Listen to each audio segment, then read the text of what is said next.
বন্নি,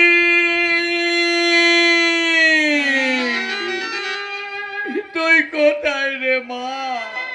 তুই তুই তাড়াতাড়ি এসে আমাকে একবার দেখে যা। ওই শয়তান পাঁচু কাস্তগীর আমার আমার কি অবস্থা করেছে।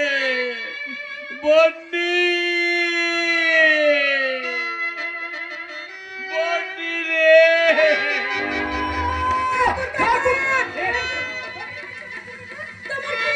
ওই শয়তান পাঁচু আমাকে আমাকে খুন করেছে।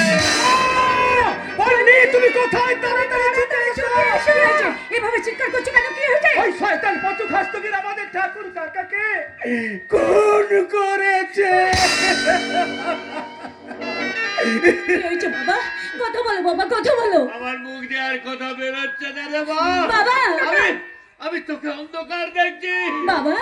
আর বোধহয় আমি বাঁচবো না রে মা। না বাবা, আমি তো ওকে মরতে দেবো না। দরকার হলে নিজের জীবন দিয়ে আমি তো ওকে বাঁচিয়ে তুলবো। তোমরা তাড়াতাড়ি একটা টোটো ডেকে আনো, বাবাকে হাসপাতালে নিয়ে যেতাম। তুমি কোথায় যাবে বন্নি? আমি আগে যাবো থানায়, তারপরে যাবো হাসপাতালে। তোমাদের কোনো ভয় নেই, আমি সাংবাদিক বনি, পুলিশকে জানিয়ে ওদেরকে অ্যারেস্ট করবো। তারপর ভালোভাবে বাবার চিকিৎসা করবো। তারপরে সহায়তা বলি মানুষজনকে বলবো আমি ছিলাম, আছি আর চিরকাল থাকবো।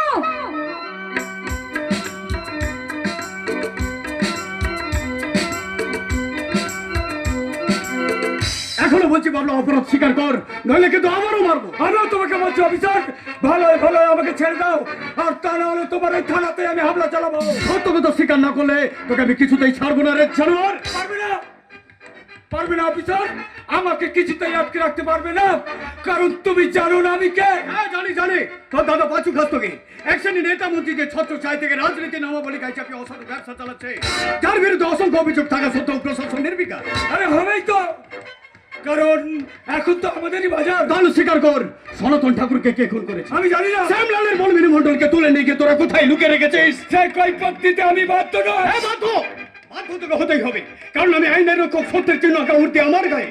তাই সত্য কথা স্বীকার না করে আইন মাফিক সাজা আমি তোকে দেবই। ওই বন্যির অভিযোগে